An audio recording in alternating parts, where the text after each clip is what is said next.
পাত্র যদি সুন্দর না হয় অমৃত ধরে রাখতে পারবেন না।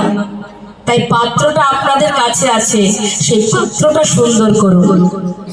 যখনই পাত্র সুন্দর করবেন অনায়াসেই অমৃত লাভ করতে পারবেন। তো আপনি কি করেছেন না করেছেন, কি করবেন না করবেন, তার জন্য ভগবানের কাছেও বিচার দিতে হবে এবং সেই কাঠগড়াতে আপনাকেই দাঁড়াতে হবে। কি বিচার দেবেন, কি বলবেন? আমি সকল ভক্তকে অনুরোধ করব, এখানে যত ভক্তরা আছেন আমি বারবার আপনাদের কাছে অনুরোধ করব, লীলা চলাকালীন সামনে দিয়ে কেউ যাতায়াত করবেন না।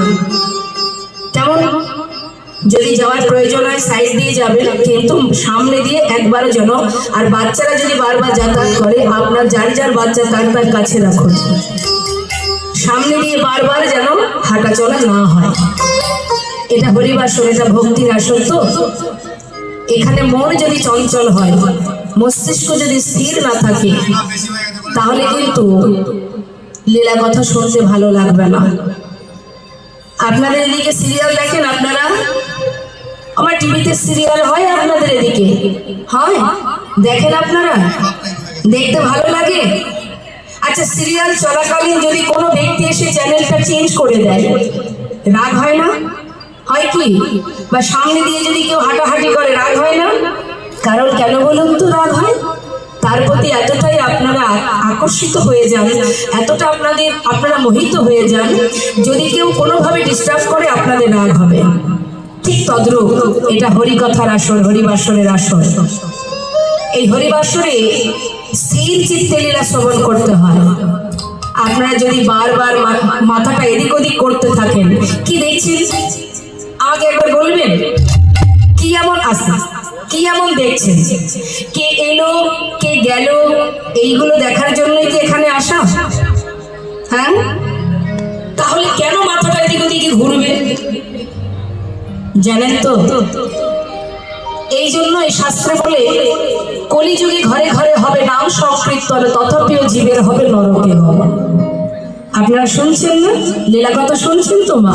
হ্যাঁ, কিন্তু শোনার মধ্যে যদি চিত্ত স্থির না থাকে, রাজা পরীক্ষিতের নেই, যে পরীক্ষিত মনীষাগ্রস্ত ছিলেন, যে পরীক্ষিত 7 দিন, মাত্র 7 দিন, 7 দিনের মধ্যে ভাগবত শ্রবণ করে সে কিন্তু ভগবত কৃপা লাভ করেছিলেন।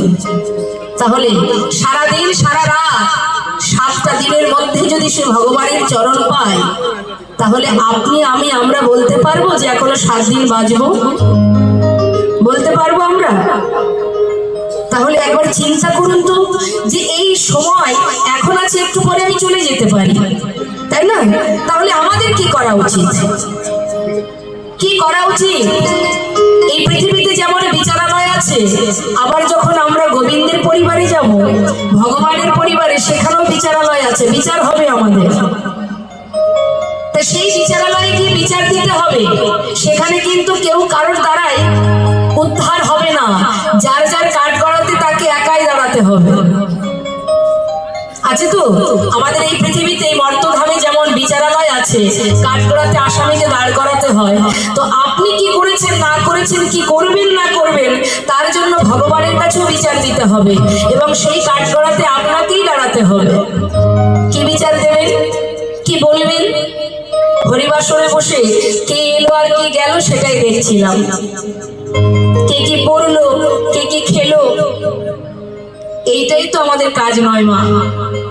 একদিন দুদিন নয়, এই মানব জন্মটাই কিন্তু আমাদের প্রথম নয়। এর আগে আমরা অনেক এসেছি এই পৃথিবীতে, অনেকভাবে ঘুরছি আমরা।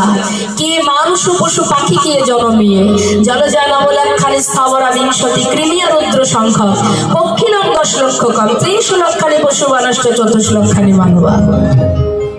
কীট কুলে, পশু কুলে, পক্ষী কুলে সবকিছু জন্ম পেতে পেতে ভগবানের কাছে আমরা সর্বদাই কেঁদেছি, তার কাছে চরণ ধরে প্রার্থনা করেছি, এমন পশুকুলে, পক্ষীকুলে, কীটকুলে জন্ম দিও না, যদি দিতেই চাও তবে মানব কুলে জন্ম দাও।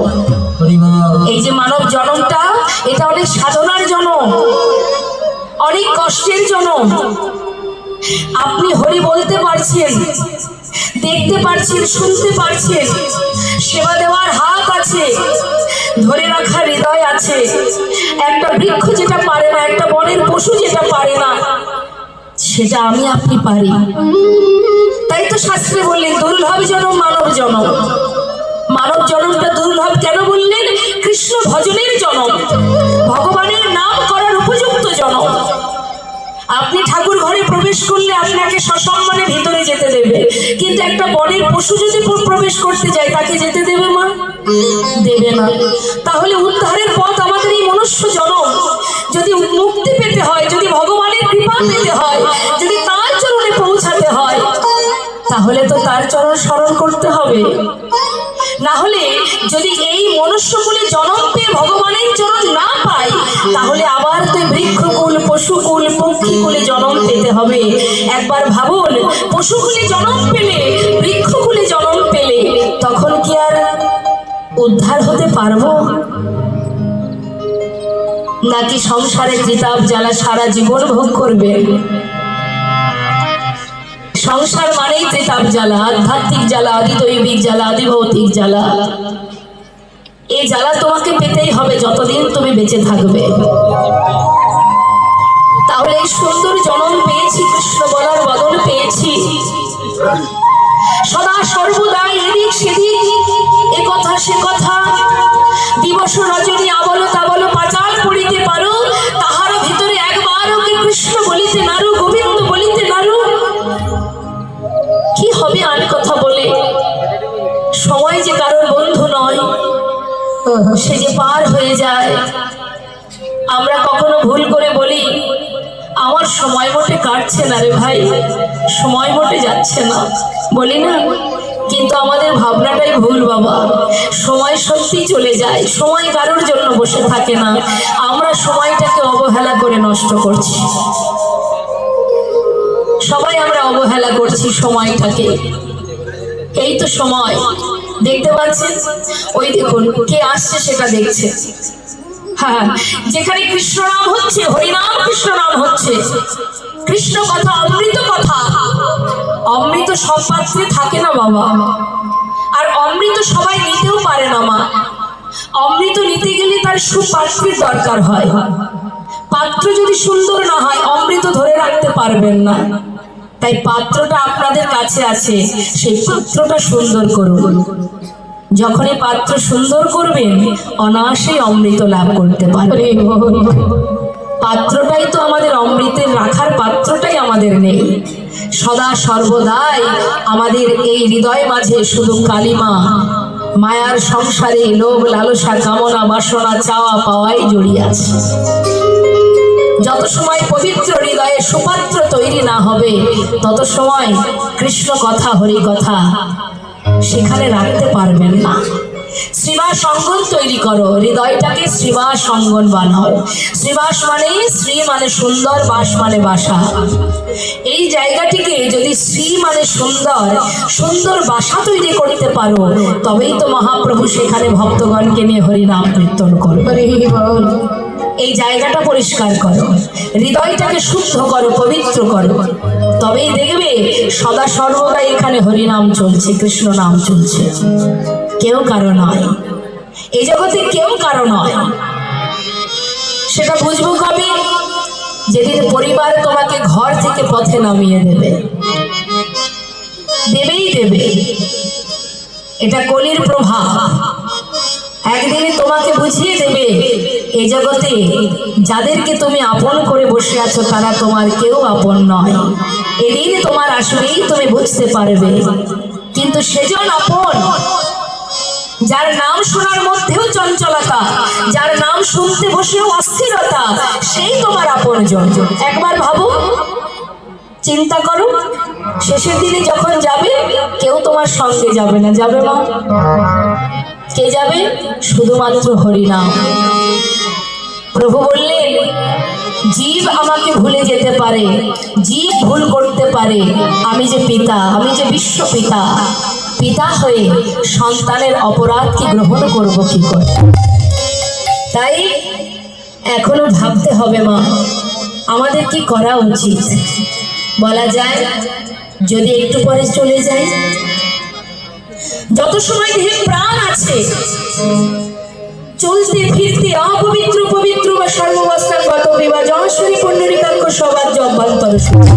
অর্থাৎ তুমি যেখানে থাকো, যেমন থাকো, শুচি অশুচি, পবিত্র অপবিত্র, কোনো দুঃখ নেই। যখনই তুমি হরিকে স্মরণ করবে সেই মুহূর্তেই তোমার ভিতর বাহির পবিত্র হয়ে যাবে। তাহলে বাবা, এত সুন্দর সুযোগ পেয়েছি, এত সুন্দর সময় পেয়েছি, আমরা হরি বলার বদল পেয়েছি। আমি মানে কি? একবার ভাবুন তো, আমি মানে কি? ওমা, আমি মানে কি?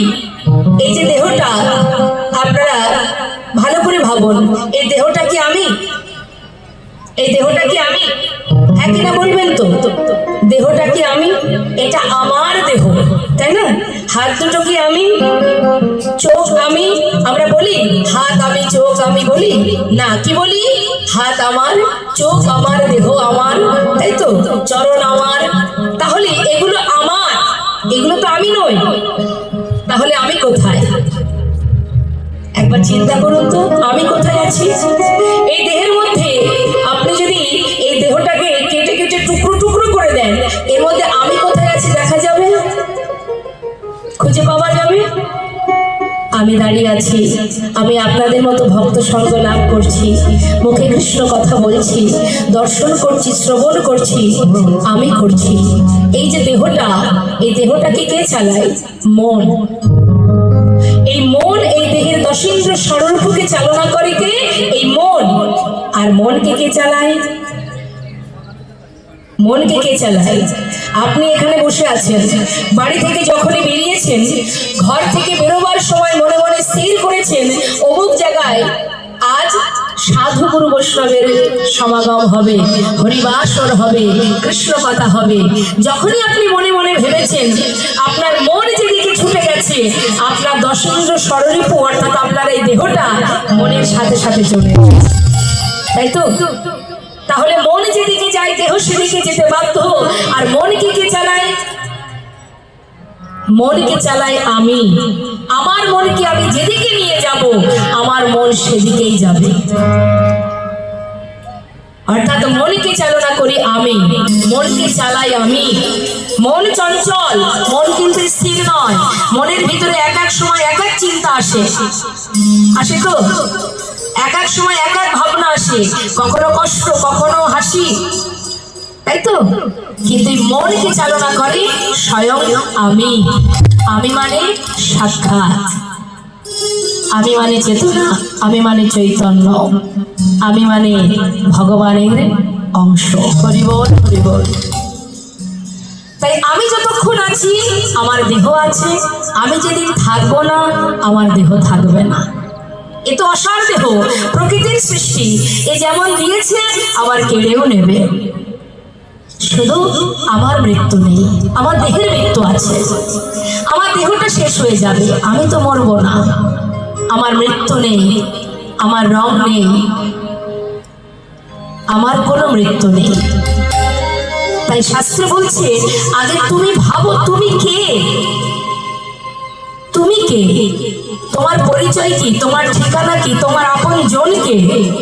এগুলো আগে ভাবো, তবেই তো তুমি বুঝতে পারবে, তবেই তো তোমার বোঝা হবে যে আমি কি করছি আর কি করা উচিত আমার।